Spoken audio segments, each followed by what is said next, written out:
bien, salut Xavier. Salut Guilain, puis bonjour à tous. Une petite pensée pour nombre de nos amis jardiniers qui ont semé des panais et qui n'ont pas levé. Alors surtout, vous pouvez vous dédouaner, vous n'êtes pas responsable. En fait, le panais a cette particularité que la graine a une durée germinative très courte. De combien de temps? Moins d'un an. J'ai un sachet de panais, c'est jusqu'en 2027 ou un truc comme ça? Ouais, aux poules. Aux poules. Donc en fait, moi je trouve que c'est intéressant de voir la qualité de ces fournisseurs. Est-ce qu'ils ont des bonnes rotations de semences? On le voit bien sur la germination des panais.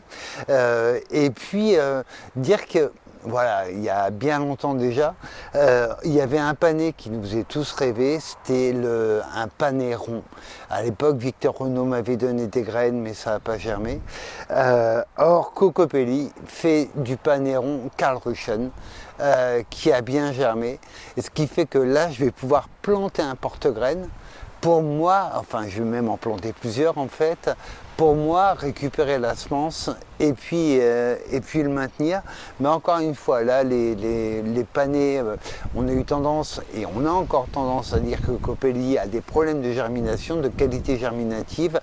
Sur leur panais, j'ai pas du tout rencontré de problème, alors que c'est assez délicat.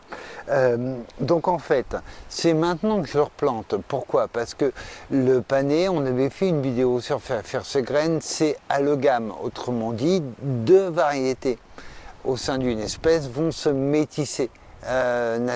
Naturellement. Nous, les panais, la grosse difficulté, c'est qu'on a énormément de panais sauvages sur les talus et je n'ai pas du tout envie que ça se métisse. Donc en fait, ce que je fais, c'est que je l'arrache je le laisse un petit peu dehors. Et après, je le replante. Ça lui a mis un coup de stress au pauvre petit bonhomme. Mais comme ça lui a mis un coup de stress, il va partir à graines plus rapidement. Et en fait, ce que je veux, c'est qu'ils prennent de vitesse les panais qu'on a sur les talus. Sauf si on arrache tous les panais sur les talus. Oui, voilà. Qu'on embauche un troupeau de biquettes.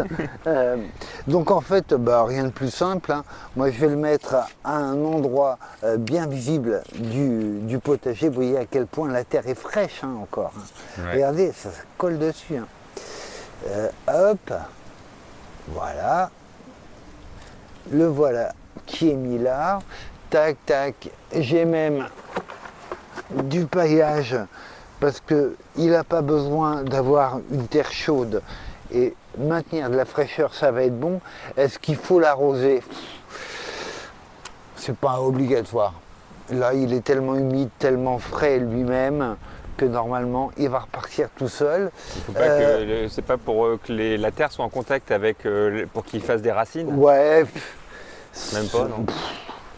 C'est du panais, hein. Mais bon, allez, tu me fais culpabiliser.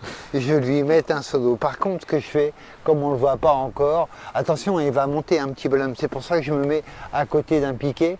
Ah oui, c'est parce que comme il va être haut, je vais pouvoir l'attacher qu'il ne verse pas en fait. Ah oui. Et donc là, je mets, en attendant qu'il sorte, je mets un repère qui ne prenne pas un petit coup de binette accidentelle. Donc voilà, graines de panais, durée germinative très brève.